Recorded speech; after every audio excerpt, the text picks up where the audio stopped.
Hello guys, I hope you guys are good. I'm good on my side. Thank you for joining. We are going to look at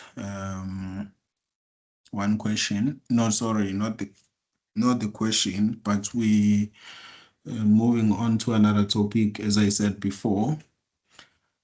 So we are going to look at the analysis and the interpretation of financial statements. As a grade 12 student, you must know that for this one, they're not really asking you to do the calculations. We talk about ratios here, like we call it's an analysis and interpretation of financial statements. Because when you understand accounting, it doesn't mean that everyone understands accounting. Because you did accounting in school, it doesn't mean that everyone did accounting, right?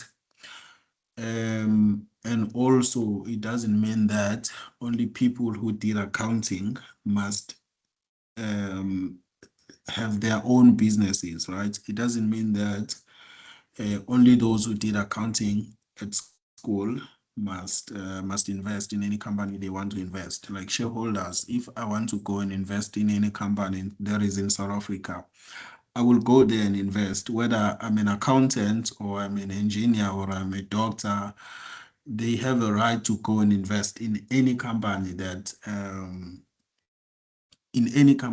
of their choice that they want to invest in. So those are the things that this is the reason why we're doing analysis and interpretation of financial statements. You analyze the financial statements provided to you, you interpret for someone else who doesn't understand what is happening there.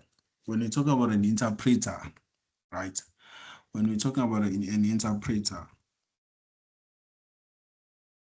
what is an interpreter? Like an interpreter, based on your understanding, I want to understand from you guys, what is an interpreter? Like when someone is interpreting something, um, like in terms of like a language, sometimes we do have an interpreter of a language. What happens in that situation?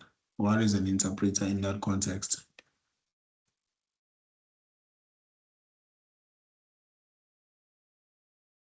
Anyone?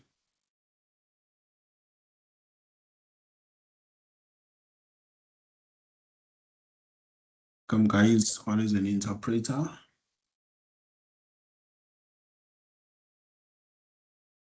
They take what you said and like put it in a different way of understanding it. Yes, that's correct. That's correct. It's very good. Even if, like, for example, if someone comes to South Africa and those people they don't understand English, maybe uh, a Chinese person comes to South Africa, they don't understand English. Maybe they will need someone else who will interpret what we say to that person, like so that they can understand in their language. So when you're interpreting the financial statements, you're trying to give it a meaning, or you're translating it to a simple and understandable English to those that they've never done accounting before, to those that they don't know what is an income statement. What does the numbers sitting in the income statement, what do they mean? Those who don't know the balance sheet, for you guys, you understand the income statement, you understand the balance sheet, you understand the cash flow statement, right? So for you, it's not a problem to read the financial statements and understand them, because you know when we have sales there, what to sell, what is sales and what do they mean. You know the cost of sales that are sitting there, interest expense sitting in the income statement. You do understand that.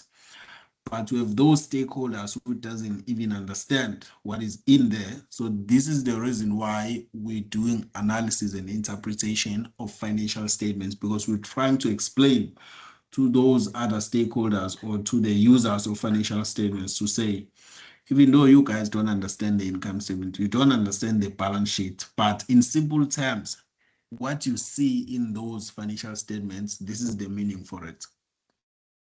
So that's what we do in this topic, analyzing and interpreting the financial statements. We want to make it easy for others to understand. One of the characteristics or qualitative characteristics of the financial statements is that they must be understandable, right?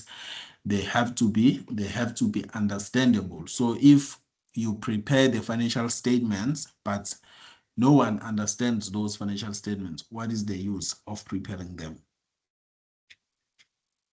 There's no use of preparing something that no one understands. It's only you who understand it. That thing is useless, right? Those financial statements are useless if you, the only one, understands them. So that's why we have to interpret so that we accommodate everyone. Even someone who is a doctor, they must understand what is in there. So we're doing this topic for those people, for those kind of people or other users of financial statements that they might be interested.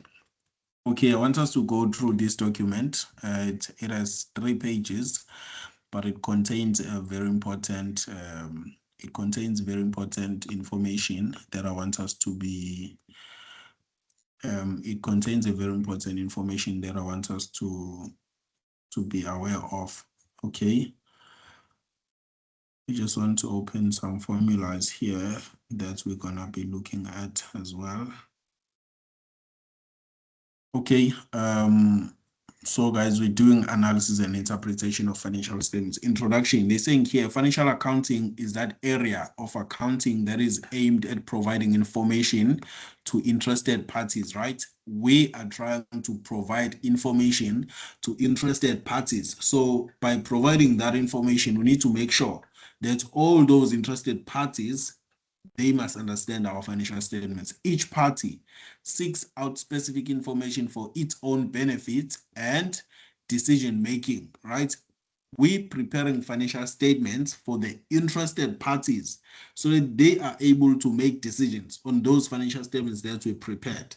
So if they don't understand those financial statements, there's no way they can make decisions. Even you yourself, you cannot decide on something that you don't understand. You have to understand what is happening first. Then you can make a right decision. But if you're doing something that you don't understand, it is rare that you can make a correct decision there. There's no way. There's no way. But now, who are those interested parties? We need to understand. Those are the stakeholders that we have been talking about before.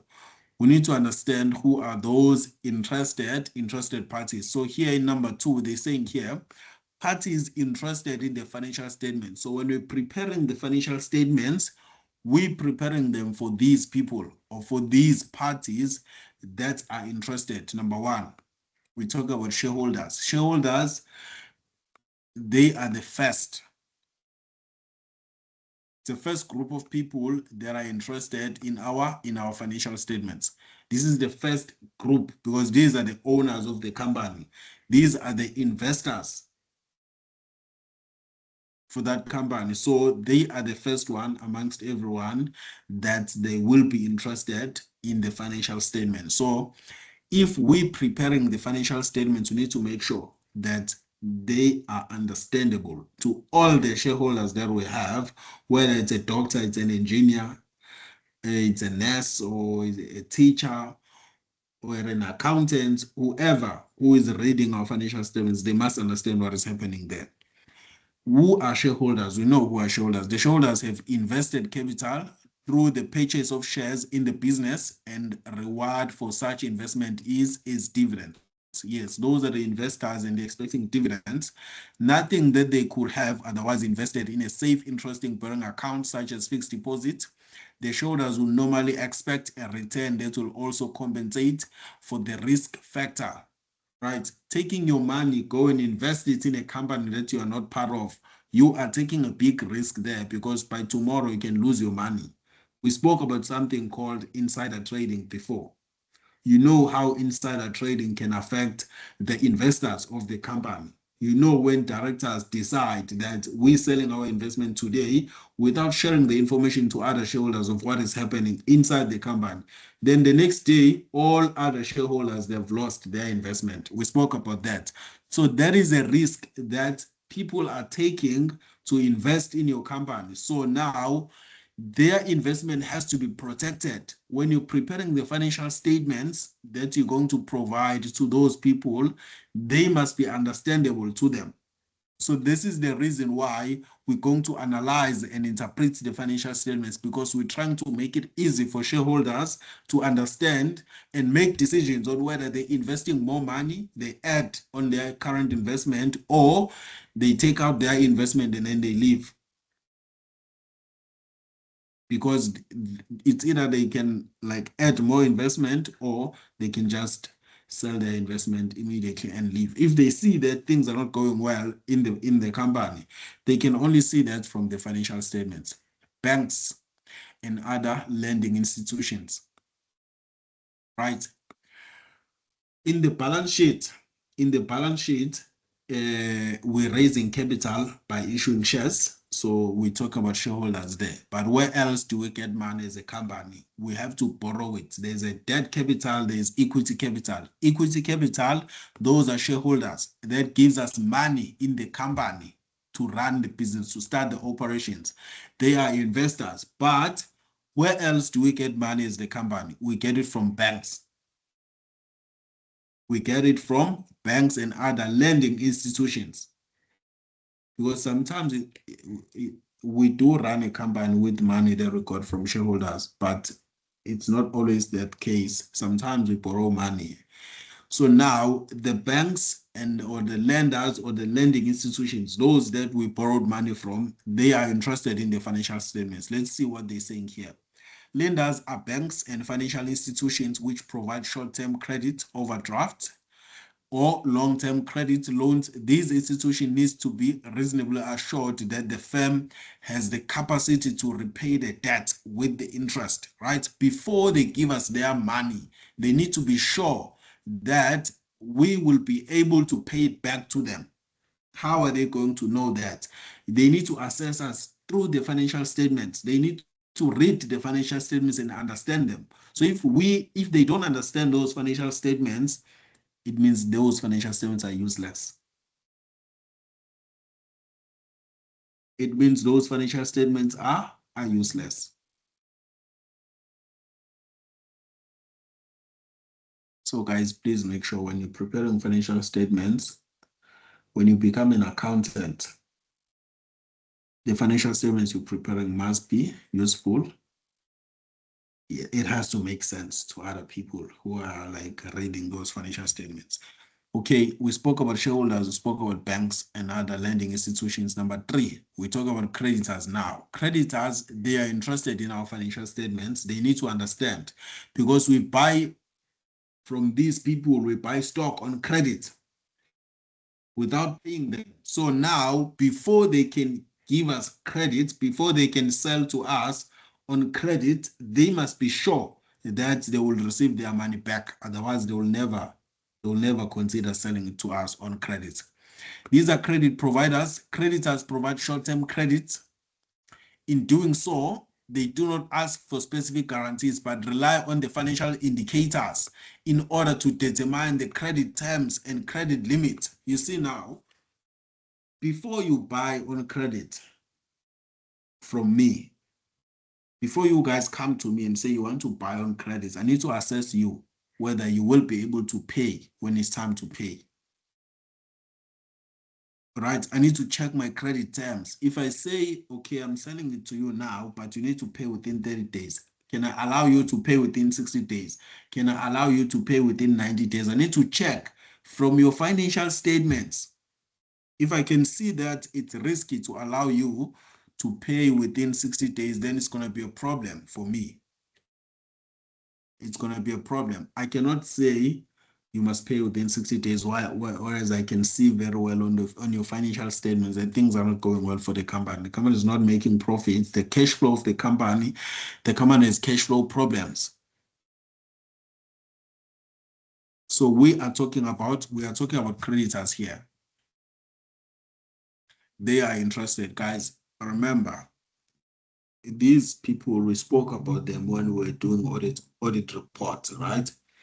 We spoke about them when we were doing the corporate governance, but we more specifically spoke about shareholders there. we spoke about an audit report. Audit report is important for shareholders, but it is also important for banks and other lending institutions, because if you get a qualified report, they will not borrow you money.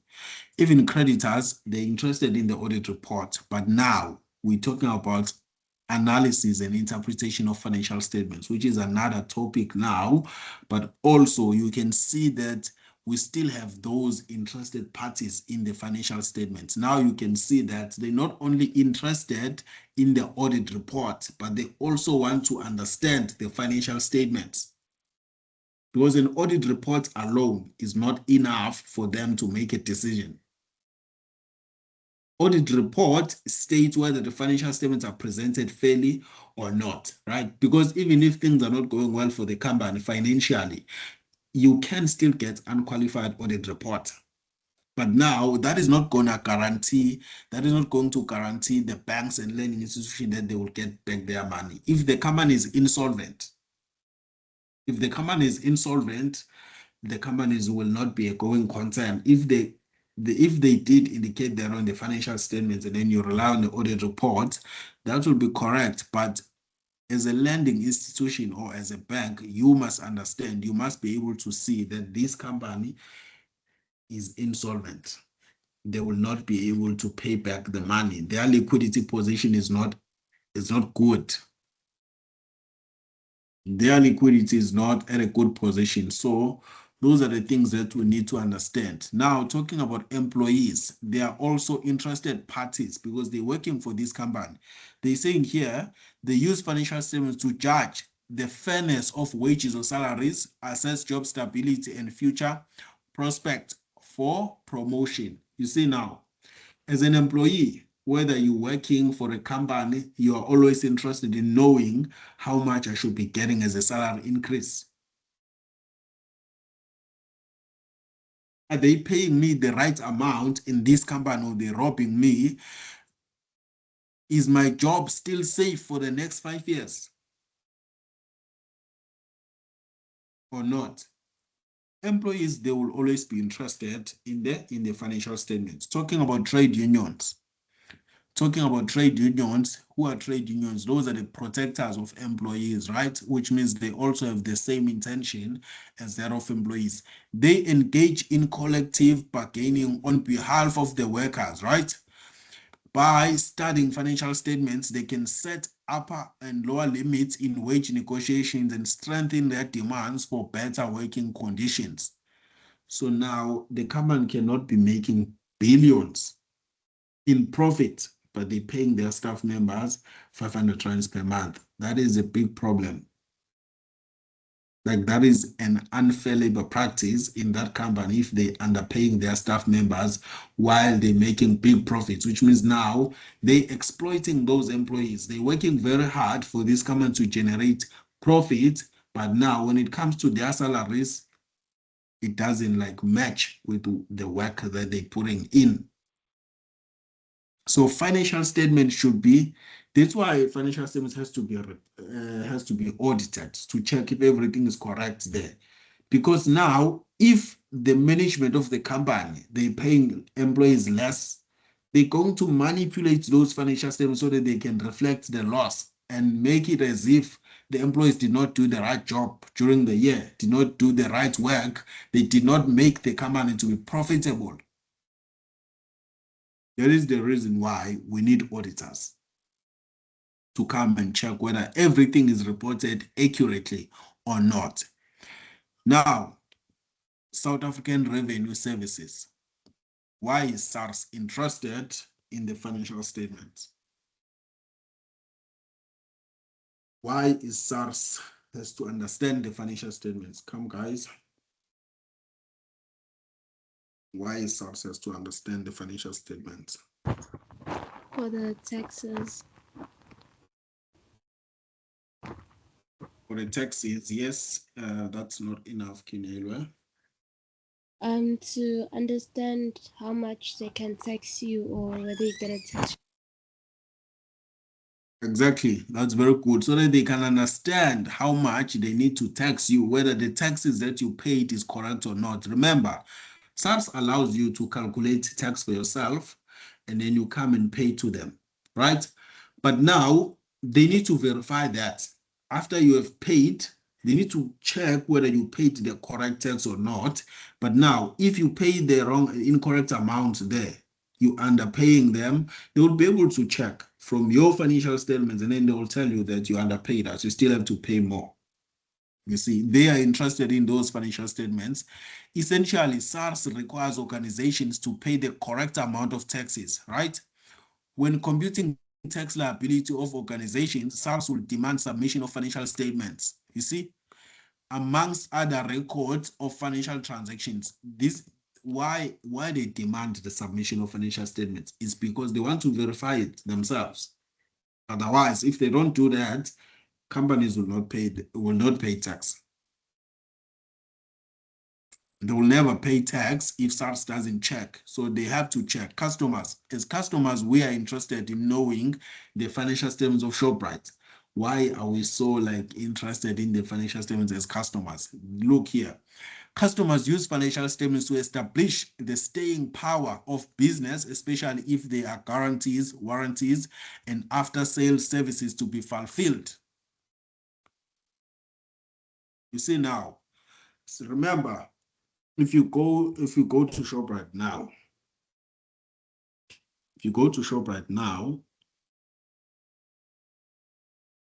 you buy a heater there,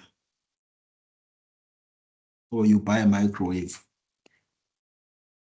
If you go to ShopRite now, you buy a microwave, they will tell you that this one has a warranty of 2 years. So if it gets if it becomes faulty within the period of 2 years, you must bring it back. Right? So now, for you as a customer, you are interested in the financial statements of ShopRite so that you can understand whether can these people be able to repair my microwave and bring it back to me, or can they be able to change it and give me another one? Maybe they were selling you that microwave and then they ran out of stock. They are unable to buy another stock now. And then your microwave has some faults. They're unable to replace it because the company is poor. You see, you can't trust a company like that. You cannot trust a company like that. If you are a customer, it's very difficult to trust a company that is not making profit. A company is not reliable. That's why people, they trust big companies, because they know they're going to get a good service there. Prospective investors, here we're talking about those people who are still going to invest in the company. They are not investors as yet, but they are potential investors. They're looking forward to invest in our company. So before they can invest, they need to see the financial statements, whether the company is doing well or not. Potential investors have surplus cash and look for safe and risk-free investment opportunities. You see, before they can invest in our company, they need to check how risky it is to invest in that company. A company that got a disclaimer in the audit report, they will never come and invest in that company. They will never, otherwise they're throwing their money into the bushes. They will never get it again. You see, potential shareholders will view the financial statements in order to determine profit potential and earning capacity before they outlay the necessary capital. Before they take out their money and invest in the company, they check how many chances of them getting the dividends from this company. How profitable is this company? Can we rely on this company? They will get that information from the income, from the financial statements. They will be able to make decisions from there. So it's very important that your financial statements, they must be understandable, and people must be able to use it to make decisions. You see here, guys, how important it is to interpret the financial statements, because most of these people, most of them, all these people that we're mentioning here, most of them, they cannot read and understand financial statements. They cannot understand what is happening in those numbers. That's why we need to analyze for them and interpret for them. It's like someone who doesn't understand English, someone who doesn't understand. So you need to tell that person in your language. So you need to listen to English and translate that to your language, to your home language, so that the person can understand. This is exactly the same that we're trying to do with these financial statements. If there's a shareholder who is a doctor, don't know about accounting, so I'll be able to explain to the doctor to say, okay, this company made 5 million profit. Okay, in terms of the balance sheet, they have a net asset of 10 million, which means the company is still in a good position. The cash flow, they don't have cash flow problems. They have like a positive net change in cash and cash equivalents at the end of the year.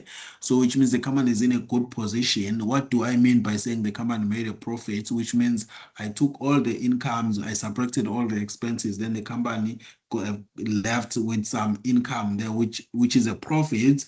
Then what do I mean by saying the company has net asset value, a positive one? I mean that when you adding all the assets of the company and then you're subtracting the liabilities, the company has a positive amount there as an answer, meaning that the company can be able to use their assets to pay back your money. So they're not vulnerable at this point because they still have assets that covers their liabilities.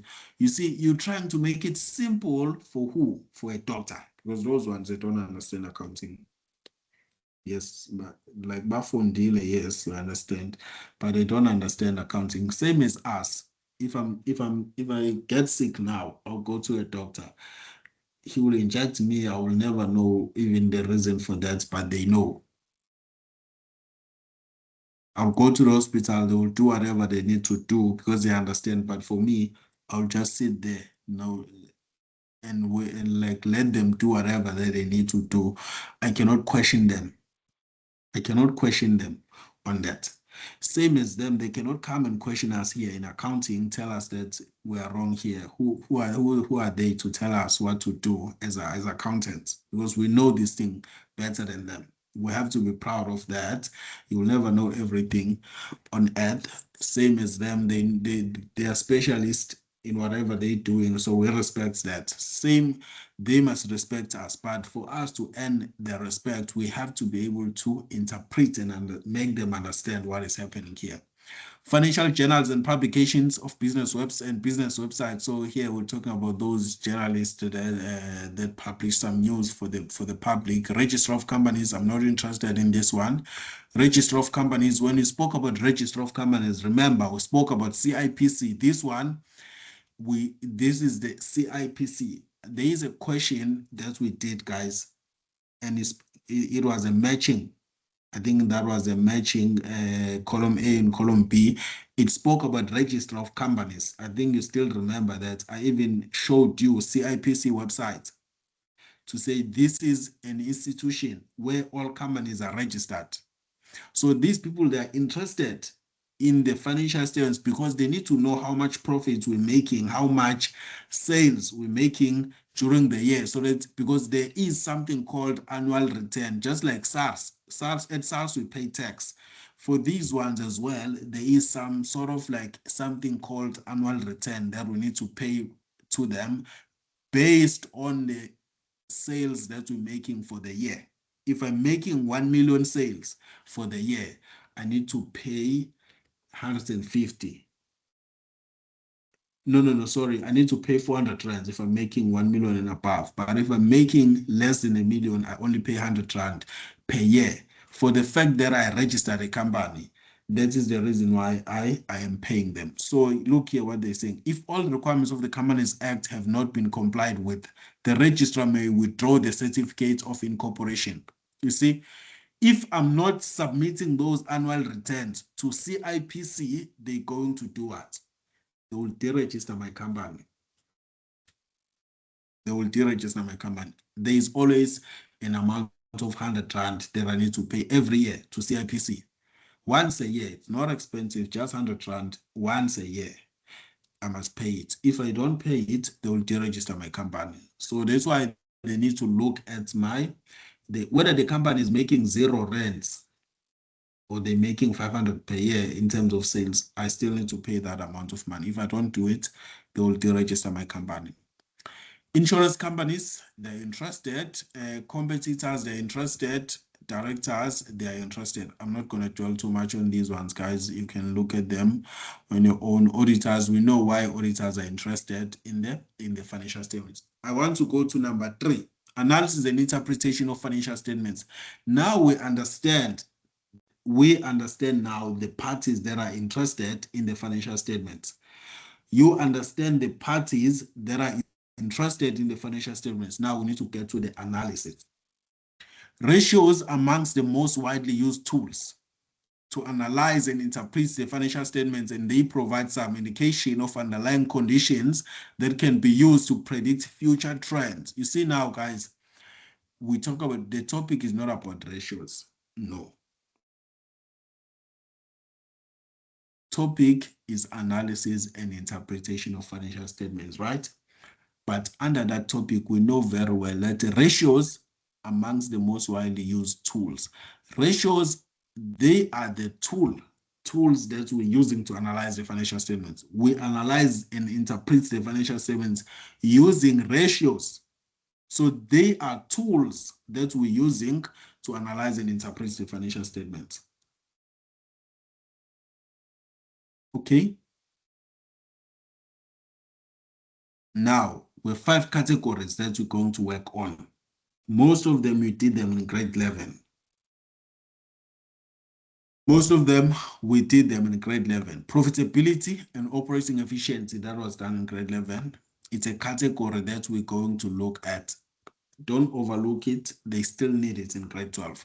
Solvency, you looked at it in grade 11. Liquidity, you looked at it in grade 11.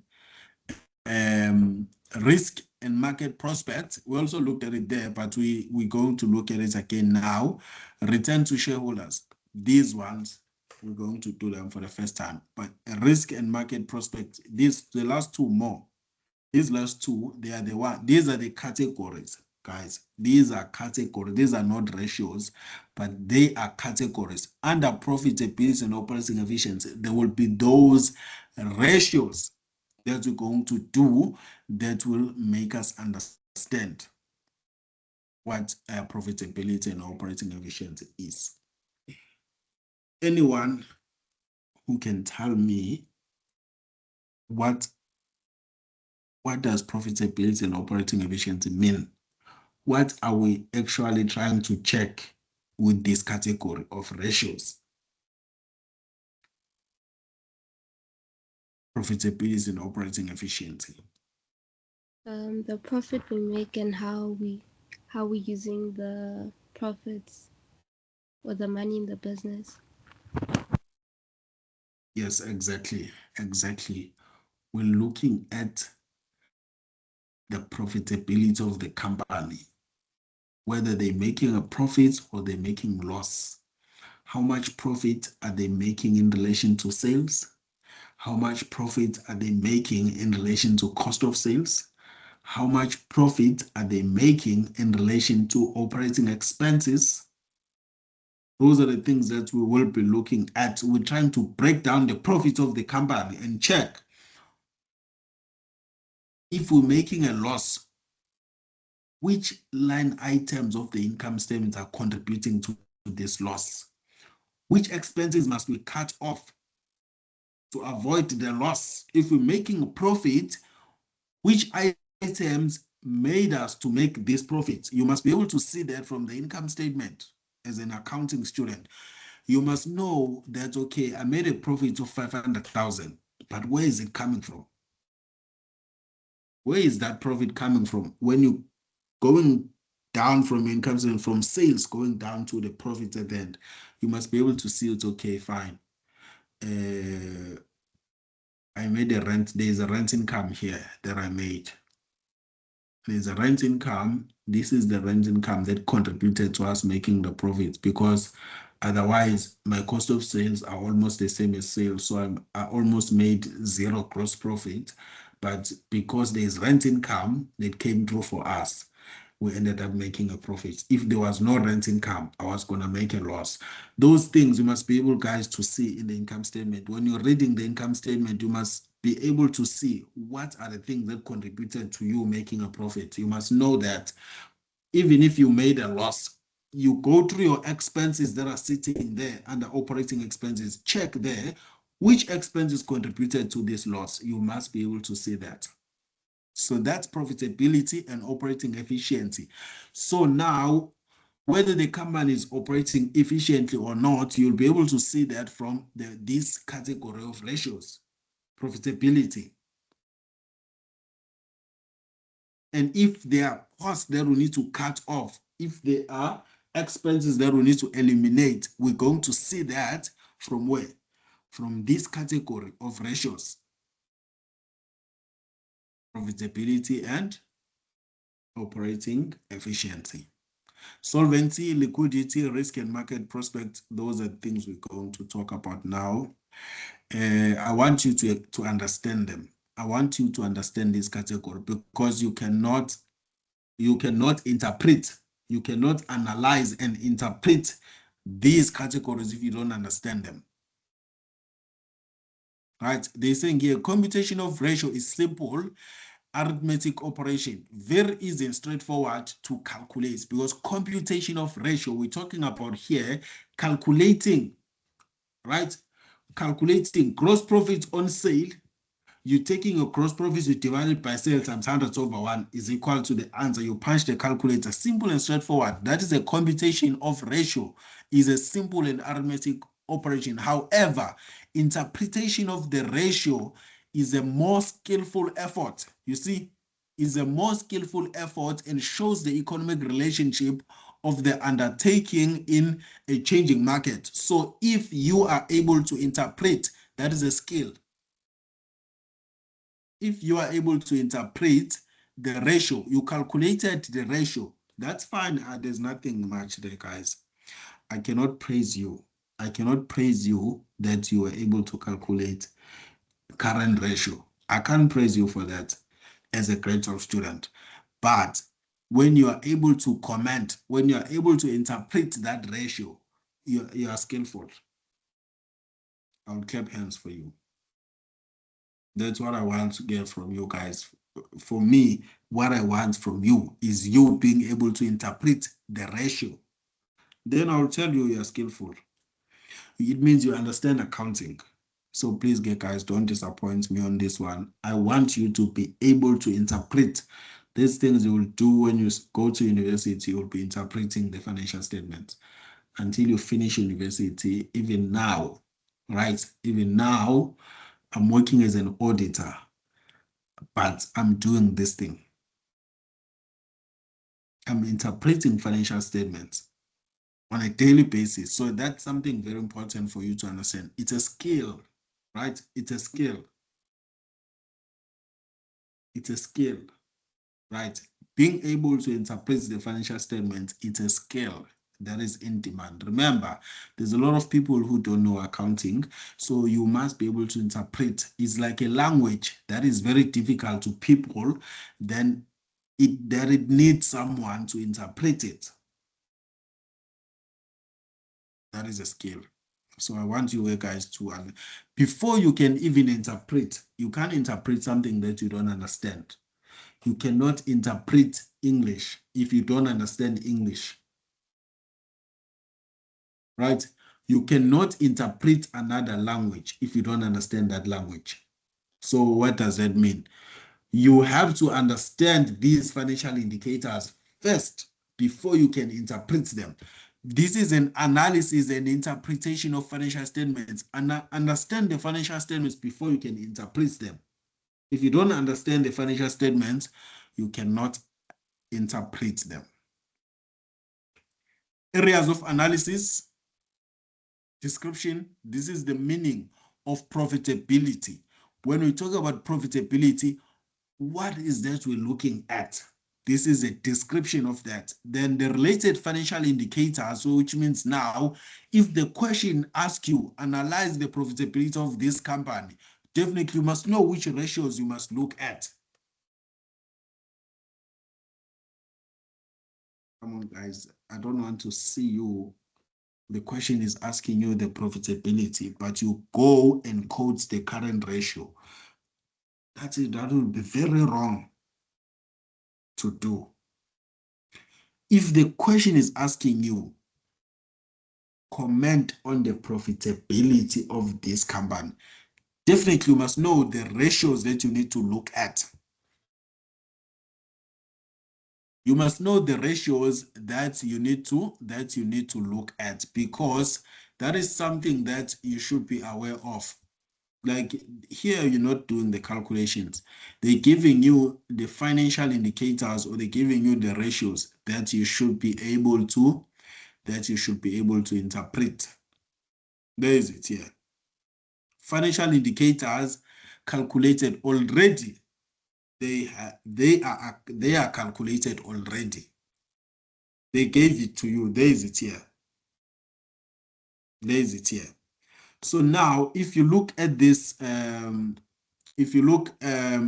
these ratios here, what does profitability mean? How efficient the company is in its normal operating activities. Being efficient is you being able to do the work and finish them on time. That is being efficient. That is being efficient, doing something and finish it on time, not late. Right? Doing something in the right way and finishing it on time without wasting the resources of the company. That is being efficient. Definitely the company is going to make profit if we are being efficient.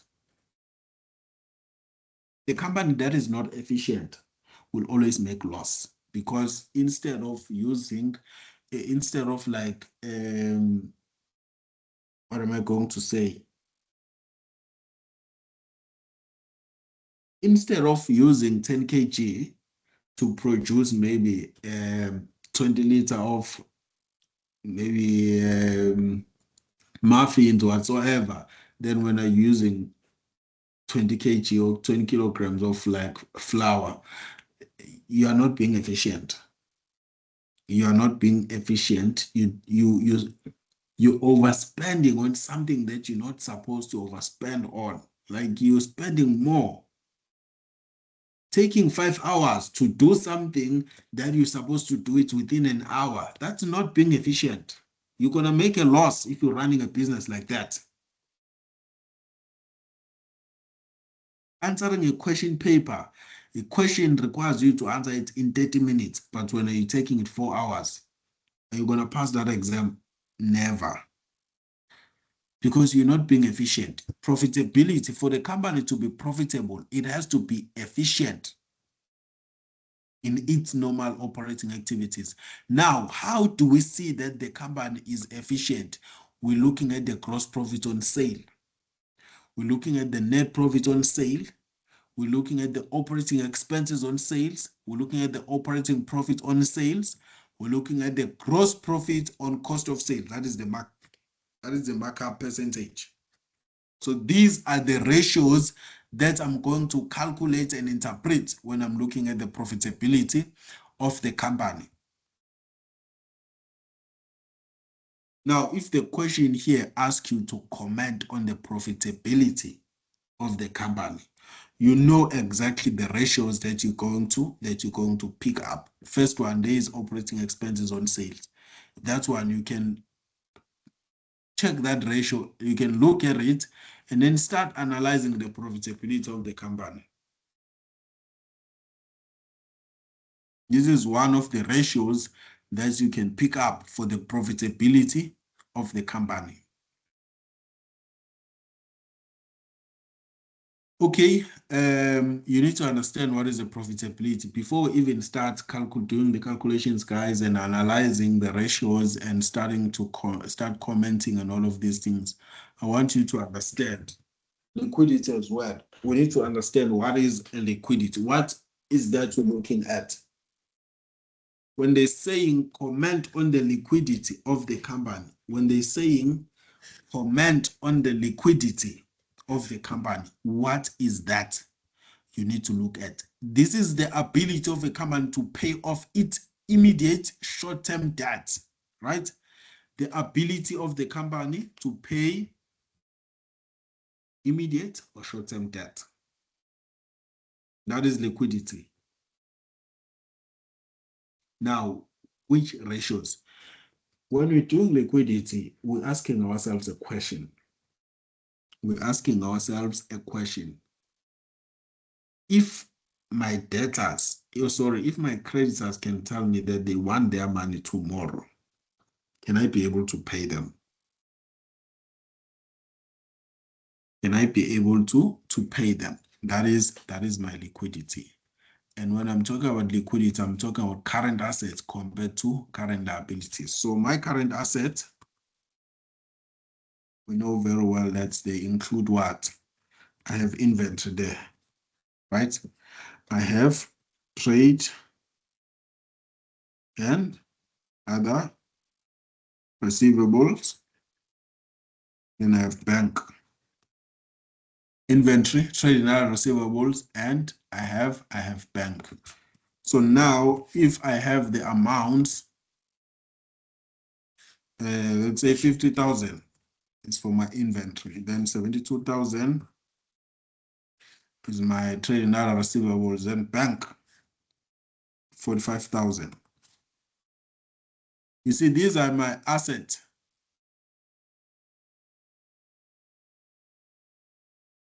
So which means now I have current assets of how much? 167,000. This is the money. Okay, this one is cash in the bank. That one is fine. It is the money in the bank. But these two, inventory and trade and other receivables, they are not the actual cash, but I can be able to convert them into cash within the next 12 months.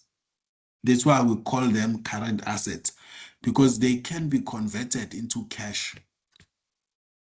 Can be converted, these two can be converted into cash within 12 months. That's why we call them a current asset. Okay. So now this one is actual cash. This one is actual cash. So we don't have a problem with it because here we have actual cash sitting in the bank. So if my creditors can tell me that I want my money tomorrow, let's go and check our current liabilities. Current liabilities. Let's say our current liabilities, they have only trade and other payables. All right. They have trade and other payables. Let's say our trade and other payables, they are 100,000 rands. Okay. And then this is the total, obviously. This is the total trade and other payables of 100,000. So if now they can tell me, if these people, they can say, I want my 100,000. They want their 100,000 tomorrow. We only have our assets to cover, to pay this 100,000. By looking at this, we're in a good position because we have a total of 167,000 available to pay the 100,000, right? We have a total of 167,000 available to pay the 100,000, but in my bank account, I only have 45,000. So I can take this 45,000 and give it to them immediately. Then these two, I still have to convert it into cash. So which means now I need to work very hard. If I need to go to my debtors and tell them, hey, I need my money now. I need my money as soon as possible. I need to push these people, trade and other receivables. I need to make sure I push them to pay back this 72,000 because 45,000 only is not enough for me to pay my creditors. Even this stock that we have it here, I need to make sure that I try by all means to sell the stock as soon as possible so that I can have cash to add to this 45,000 and pay the 100,000 that I'm owing. But the ratio that we're going to have here when it comes to the current, when it comes to the liquidity ratios, the ratio will be in a very good position here if you look at it, because we're looking at the current ratio that we can calculate here. Current ratio is equal to current asset is to current liabilities. Okay. So which means now I'm going to say is equal to 167,000, which is current asset, is to 100,000. Okay. So now, which means now 1.67 is to 1. This will be my ratio. 1.67 is to 1. This is going to be my ratio. So which means now for every R1.67, I owe R1. For every R1 that I'm owing, I have 167 rand available to pay. I'm in a good position here, even though I'm below the norm. Remember, there's something called the norm. Norm for current ratio should be 2:1. But in this situation, we are below the norm, right? Although we are below the norm, but we can still be able to cover our short-term obligations.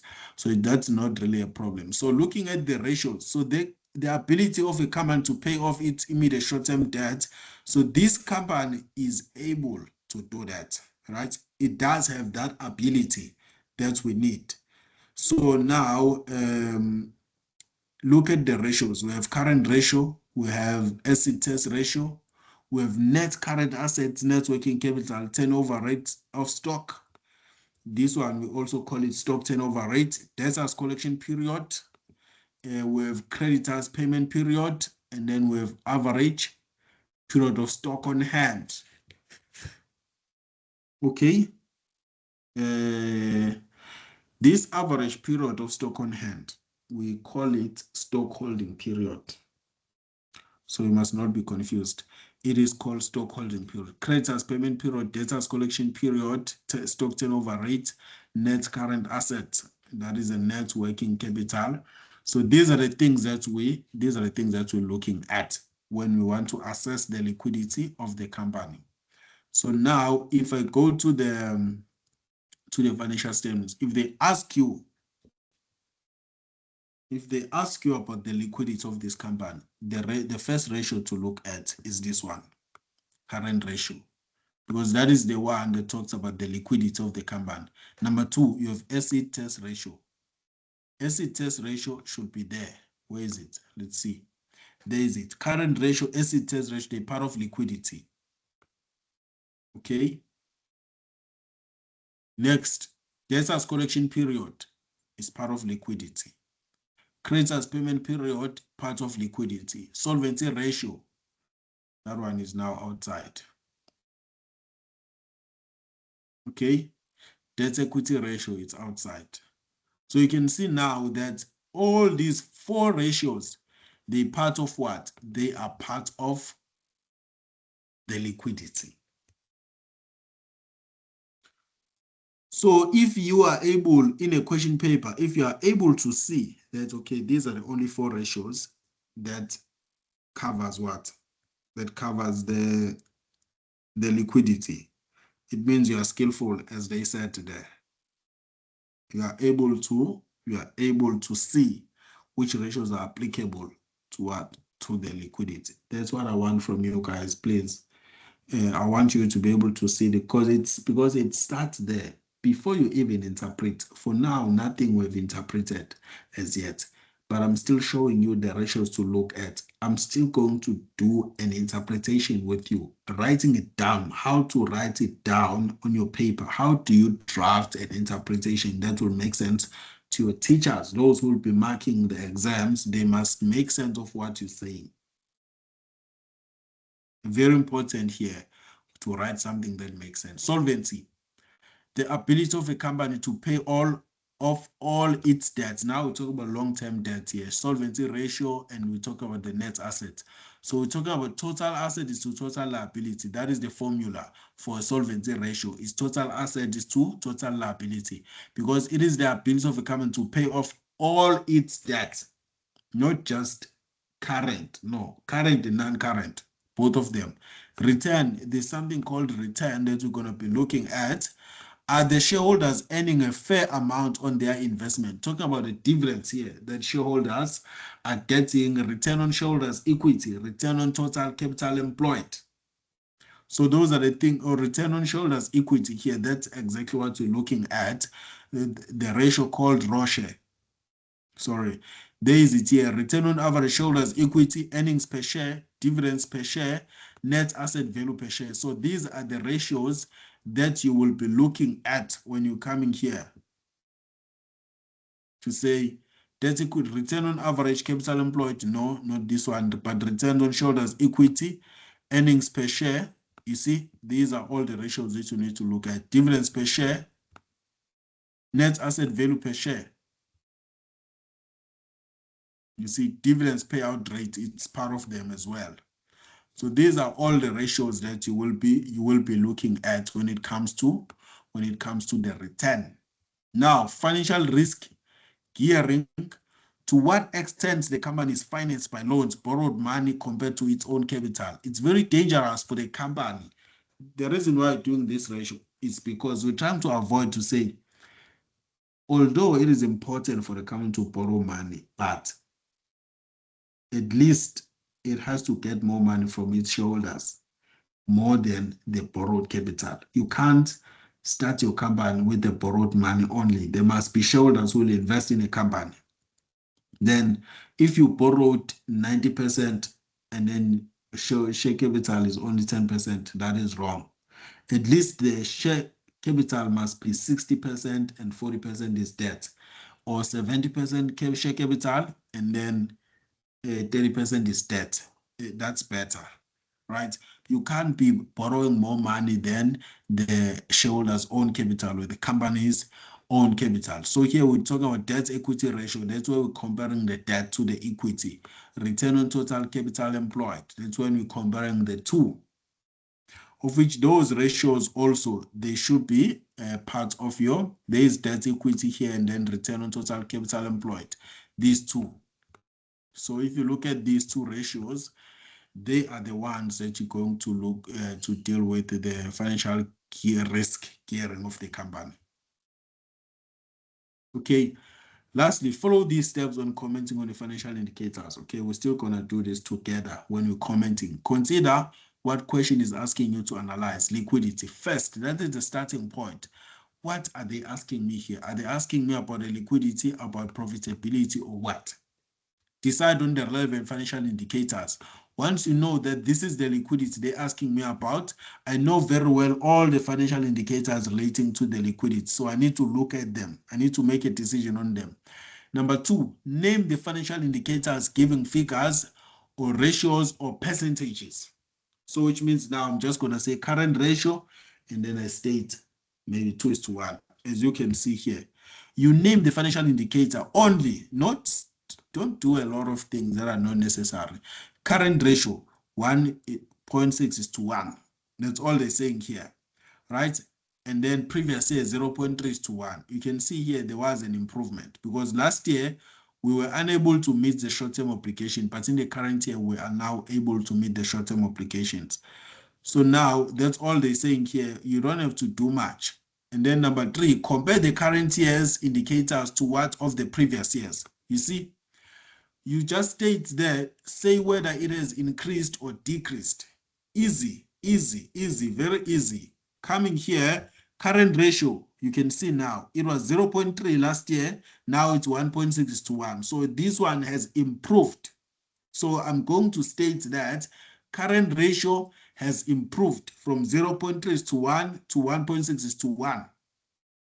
0.3:1 in 2024 to 1.6:1 in 2025. Very important as well to quote the years. You just state that it has improved. If possible, provide a general comment. Now, after you have stated that it has improved, now you need to tell us, what does that mean? It means that the company was not able to meet its short-term obligations in the previous year, as it only had 30 cents for every R1 owed. However, in 2025, the company has improved by having R160 available for all the R1 debts owed. And then you're done. You get all the marks that you deserve.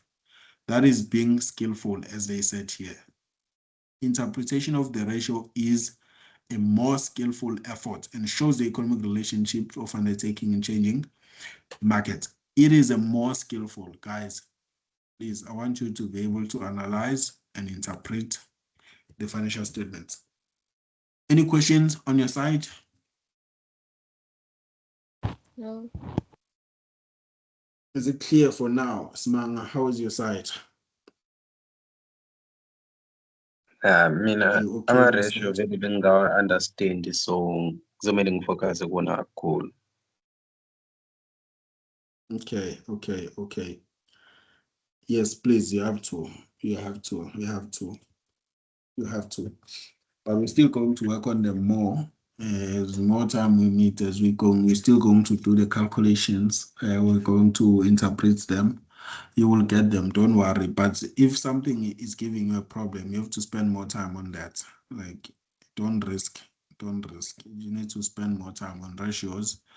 But other than that, you're definitely going to understand them because we're still going to work more on ratios.